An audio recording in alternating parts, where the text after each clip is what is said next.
Assalamualaikum warahmatullahi wabarakatuh. Perkenalkan, nama saya Mukti Astika dengan NIM D1C023-089 kelas R1 yang mengontrak mata kuliah Teknologi Fortifikasi dan Suplementasi Pangan, yang mana diampu oleh dosen Ibu Silvi Laila Rahmi STP MSc.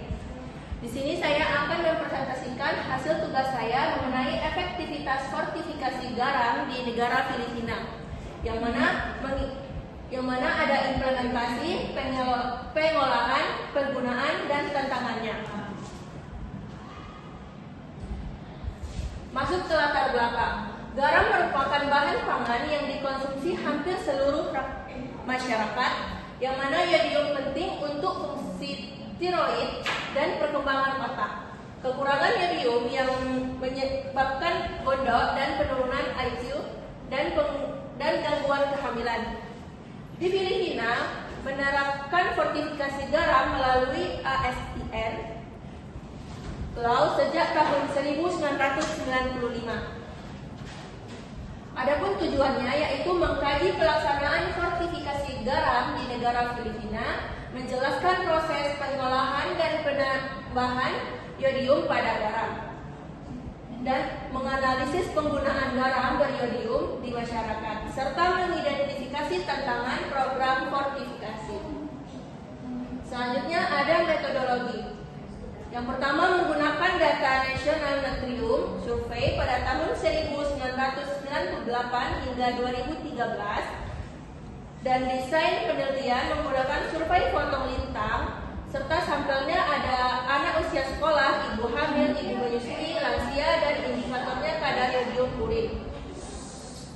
Selanjutnya ada hasil anak usia sekolah, status yodiumnya yaitu optimal, dan ibu hamil dan ibu menyusui defisiensi yodium ringan hingga sedang. Pada lansia masih menunjukkan defisiensi yodium. Dampak fortifikasi belum merata pada seluruh kelompok. Nah, masuk ke proses pengolahan garam beriodium. Yang pertama, yodium ditambahkan dalam bentuk kalium iodat. Yang kedua, tahapannya. Adapun tahapannya itu pengeringan, yaitu pencampuran yodium serta pengemasan. Yang ketiga, ada industri besar, yang mana pencampuran relatif merata. Yang terakhir, ada industri kecil, yang mana pencampuran sering tidak homogen. Selanjutnya ada kendala produksi dan distribusi. Yang pertama, keterbatasan alat pada produksi kecil. Yang kedua, ada penyimpanan garam di lingkungan lembab dan panas. Yang ketiga, ada penurunan kadar yodium selama distribusi.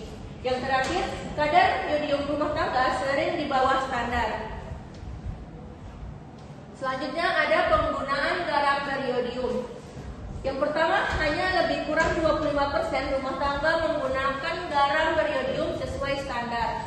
Yang kedua, ada faktor penyebabnya. Yang pertama ada harga yang lebih mahal, kebiasaan menggunakan garam tradisional, serta kurangnya edukasi masyarakat, dan yang terakhir edukasi pangan sebelum sepenuhnya menggunakan garam beriodium.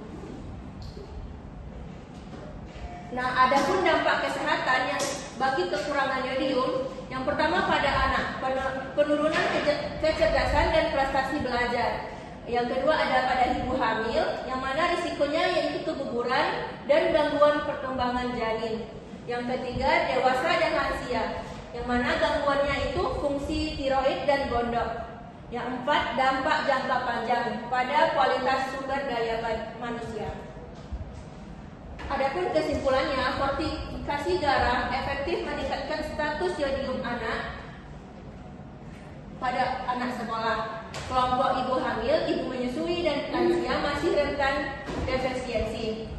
Yang mana kendala utama terletak pada kualitas produksi dan distribusi garam. Selanjutnya, penggunaan garam beriodium di masyarakat masih tergolong rendah. Diperlukan penguatan, pengawasan, dan edukasi di masyarakat. Sekian presentasi dari saya tutup. Assalamualaikum warahmatullahi wabarakatuh.